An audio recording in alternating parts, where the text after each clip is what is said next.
بسم اللہ الرحمن الرحیم۔ پیارے دوستوں، جس کی حفاظت اللہ کرے اسے دنیا کی کوئی بھی طاقت مٹا نہیں سکتی۔ جب تک ہمارے حضور صلی اللہ علیہ وسلم اس دنیا میں رہے تو کافروں نے بہت کوشش کی کہ کسی طرح آپ صلی اللہ علیہ وسلم کو شہید کر کے اسلام کا نام و نشان مٹا دیا جائے، لیکن ہمیشہ انہیں اپنی اس کوشش میں ناکامیابی ملی۔ کبھی تو ان لوگوں نے چاہا کہ آپ صلی اللہ علیہ وسلم پر بڑا سا پتھر گرا کر آپ کو شہید کر دیا جائے، لیکن حضرت جبرائیل نے آ کر آپ صلی اللہ علیہ وسلم کو اس کی خبر دے دی۔ اور کبھی انہوں نے چاہا کہ آپ صلی اللہ علیہ وسلم کو کھانے میں زہر ملا دیا جائے، لیکن جیسے ہی حضور صلی اللہ علیہ وسلم نے اس کھانے کو ہاتھ لگایا تو اللہ نے آپ کو خبر کر دیا کہ اس کھانے میں زہر ملا ہے۔ اس لیے کافر ساری زندگی کوشش کرنے کے باوجود بھی حضور صلی اللہ علیہ وسلم کو کوئی نقصان نہ پہنچا سکے، کیونکہ آپ صلی اللہ علیہ وسلم کی حفاظت اللہ تعالیٰ فرماتے تھے۔ دوستو، ایسا ہی کچھ واقعہ سن 5 ہجری میں ہوا کہ جب ایک صحابی بازار میں کچھ سامان خریدنے گئے تو وہاں ایک نزدی تاجر نے آ کر کہا کہ اے مسلمانوں، میں نے راستے میں دیکھا کہ قبیلہ انمار کے لوگ تم پر حملہ کرنے کی تیاری کر رہے ہیں اور تم یہاں غافل بیٹھے ہو۔ تو یہ خبر جیسے ہی حضور صلی اللہ علیہ وسلم کو پہنچی تو آپ نے حکم جاری کیا کہ سبھی اپنے ہتھیار تیار کرو، ہم آج ہی قبیلہ انمار پر حملہ بولیں گے۔ آخر تمام صحابہ کرام تیار ہو کر قبیلہ انمار کی طرف نکلے، اور لوگوں کو جیسے ہی معلوم ہوا کہ ہماری سازش کی خبر مسلمانوں تک پہنچ گئی ہے اور وہ ہم پر چڑھائی کرنے آ رہے ہیں، تو قبیلے کے لوگ گھبرا کر پہاڑوں پر چڑھ گئے۔ حضور صلی اللہ علیہ وسلم نے قبیلہ انمار کے پاس ہی کئی دنوں تک پڑاؤ ڈالا۔ آخر اس قبیلے والوں نے بغیر لڑے ہی اپنی ہار مان لی اور مسلمانوں کو فتح حاصل ہوئی۔ جب حضور صلی اللہ علیہ وسلم اس قبیلے کے پاس ہی پڑاؤ ڈال کر قیام کر رہے تھے تو ایک دن دوپہر کے وقت حضور صلی اللہ علیہ وسلم نے تمام صحابہ کرام کو حکم دیا کہ تم لوگ کسی پیڑ کے سائے میں آرام کر لو، اور پھر آپ صلی اللہ علیہ وسلم بھی ایک پیڑ کے سائے میں لیٹ کر سو گئے۔ جب آپ صلی اللہ علیہ وسلم گہری نیند میں سو رہے تھے تو تبھی اچانک ایک دیہاتی کافر نے آ کر پیڑ سے حضور صلی اللہ علیہ وسلم کی تلوار اتاری اور اسے سوت کر حضور صلی اللہ علیہ وسلم کے سامنے جا کر کھڑا ہو گیا۔ جیسے ہی اس نے تلوار سوتی تو آپ صلی اللہ علیہ وسلم نیند سے بیدار ہو گئے۔ وہ دیہاتی کافر تو سمجھ رہا تھا کہ میرے ہاتھ میں تلوار دیکھ محمد ڈر جائے، لیکن کچھ بھی نہ ہوا، بلکہ آپ صلی اللہ علیہ وسلم نے بہت ہی سکون اور اطمینان سے اس دیہاتی کافر کی طرف دیکھا تو وہ دیہاتی کافر غصے میں تلوار ہوا میں لہراتے ہوئے کہنے لگا کہ اب آپ کو مجھ سے کون بچائے گا؟ تو حضور صلی اللہ علیہ وسلم خاموش رہے۔ اگلی بار پھر اس نے پوچھا کہ آخر اب آپ کو مجھ سے کون بچائے گا؟ تب بھی حضور صلی اللہ علیہ وسلم خاموش رہے، اور جب اس نے تیسری بار پوچھا کہ آخر اب آپ کو کون بچائے گا تو آپ صلی اللہ علیہ وسلم نے جواب دیا کہ میرا اللہ میری حفاظت کرے گا۔ اللہ کا نام سنتے ہی اس دیہاتی کافر کا ہاتھ کانپنے لگا اور تلوار چھوٹ کر زمین پر گر گئی۔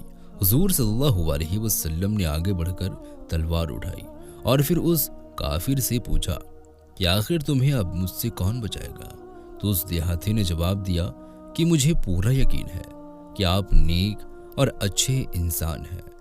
میں آپ سے وعدہ کرتا ہوں کہ اب میں آپ کے دشمن کا ساتھ کبھی نہیں دوں گا، بلکہ اپنی قوم کو بھی جا کر سمجھاؤں گا کہ وہ آپ سے جنگ نہ کریں۔ اس پر حضور صلی اللہ علیہ وسلم نے اسے معاف کر دیا اور جانے کی اجازت بھی دے دی۔ کچھ صحابہ کرام نے اس دیہاتی کو قتل کرنا چاہا، لیکن حضور صلی اللہ علیہ وسلم نے منع فرما دیا۔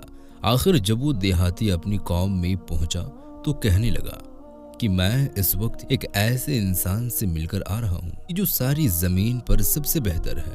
اب تم لوگوں کے لیے بھی لازمی ہے کہ اس سے جنگ نہ لڑو، بلکہ تمہیں ان کی اتباع کرنی چاہیے۔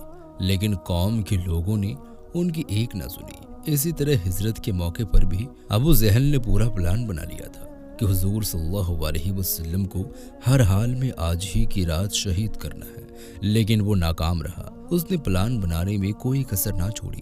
وہ پلان کچھ اس طرح تھا کہ آس پاس کے بڑے بڑے قبیلوں کے سردار اپنی اپنی تلواریں لے کر رات کے وقت حضور صلی اللہ علیہ وسلم کے حضرے کے سامنے آ کر کھڑا ہو جائے، اور جیسے ہی آپ صلی اللہ علیہ وسلم باہر نکلے تو انہیں شہید کر دی۔ اگر سارے قبیلے ایک ساتھ جمع ہو کر ان پر حملہ کریں گے تو محمد صلی اللہ علیہ وسلم کے خاندان والے مجبور پڑ جائیں گے، کیونکہ وہ عرب کے سارے قبیلوں سے تو اکیلے بدلہ نہیں لے سکتے۔ آخر ایسا ہی کیا گیا۔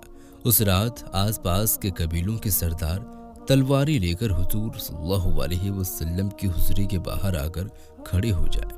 حضور صلی اللہ علیہ وسلم حجرے کے اندر تھے، کسی میں اتنی ہمت نہ تھی کہ وہ اندر جا کر آپ صلی اللہ علیہ وسلم کا مقابلہ کرتا، لیکن اللہ تعالیٰ نے آپ صلی اللہ علیہ وسلم کی ان کافروں سے حفاظت فرمائی، اور رات کے وقت جب حضور صلی اللہ علیہ وسلم اپنے حجرے سے باہر نکلی تو دیکھا کہ سبھی کافر تلوار لیے کھڑے ہیں۔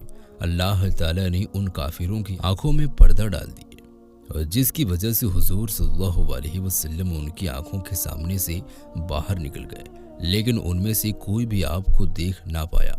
حضور صلی اللہ علیہ وسلم نے جاتے وقت زمین سے مٹی اٹھا کر اس کافروں کے سروں پر ڈالی اور وہاں سے چلے گئے۔ آخر صبح کے وقت جب وہاں سے ایک سردار کا گزر ہوا تو اس نے ابو جہل سے کہا کہ تمہیں خبر بھی ہے کہ محمد ابھی تمہاری آنکھوں کے سامنے نکل کر اپنے ساتھ ابو بکر کے ساتھ مکہ سے مدینہ کی طرف چلے گئے ہیں، اور دیکھو انہوں نے تمہارے سروں میں مٹی بھی ڈالی ہے۔ اور جب ان مشرکوں نے اپنے سروں پر ہاتھ پھیرا تو دیکھا کہ حقیقت میں سروں پر مٹی پڑی تھی، لیکن اب تک بہت دیر ہو چکی تھی۔ حضور صلی اللہ علیہ وسلم حضرت ابو بکر کے ساتھ مدینہ کی طرف نکل پڑے تھے۔ کافروں نے آپ صلی اللہ علیہ وسلم کا بہت پیچھا کیا، لیکن اللہ نے قدم قدم پر آپ کی حفاظت فرمائی۔ دوستو، آج بھی آپ دیکھ سکتے ہیں کہ ساری دنیا اسلام کی دشمن ہے، اور یہ آج کی کوئی نئی بات نہیں، لیکن اللہ کا وعدہ ہے کہ قیامت تک مسلمانوں کی اسی طرح حفاظت کرتے رہیں گے۔ اس لیے آپ 1400 سال کی تاریخ اٹھا کر دیکھ سکتے ہیں کہ اسلام کو مٹانے والے کیسے کیسے لوگ پیدا ہوئے ہیں اور چلے گئے، لیکن اللہ تعالیٰ نے اپنے حضور صلی اللہ علیہ وسلم کی ایک ایک حدیث کی حفاظت فرمائی، اور آج تک قرآن صحیح سلامت محفوظ ہے۔ 7ویں صدی میں تاتاری مغل لوگوں نے آ کر مسلمانوں کو اتنا زیادہ قتل کیا کہ لگتا تھا کہ اب ساری دنیا سے اسلام کا نام و نشان مٹ جائے گا، لیکن اللہ نے مسلمانوں کی حفاظت فرمائی اور خود مغل لوگوں کو ہی اسلام کی توفیق دے دی۔ روس کی حکومت پر کبھی ایک کمیونسٹ حاکم بیٹھا کہ جس کا نام اسٹالین تھا۔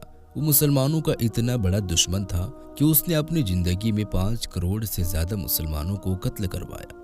جب وہ قتل کر کر کے تھک گیا تو لاکھوں مسلمانوں کو ٹرکوں میں بھروا کر برفیلے پہاڑوں میں پھینک دیا کہ جہاں وہ ٹھنڈ سے مر جائے۔ دیکھنے سے اس وقت بھی یہی لگتا تھا کہ شاید اب اسلام کا وہ نقشہ زمین پر باقی نہیں رہے گا، لیکن ایسا بالکل بھی نہیں ہوا۔ اللہ تعالیٰ نے مسلمانوں کی حفاظت فرمائی، اور ان ظالموں کی 1000 کوششوں کے باوجود بھی اپنے سچے پکے مذہب اسلام کو ختم نہ ہونے دیا، اور اللہ کا وعدہ ہے کہ قیامت تک میں اپنے قرآن اور اسلام کی صحیح طرح حفاظت کروں گا۔ اللہ تعالیٰ ہم سب کو دین کی صحیح سمجھ عطا فرمائے۔ اس ویڈیو کو آپ اپنے دوستوں احبابوں میں زیادہ سے زیادہ شیئر کریں۔ ملتے ہیں ایک اور نئی ویڈیو کے ساتھ، تب تک کے لیے خدا حافظ۔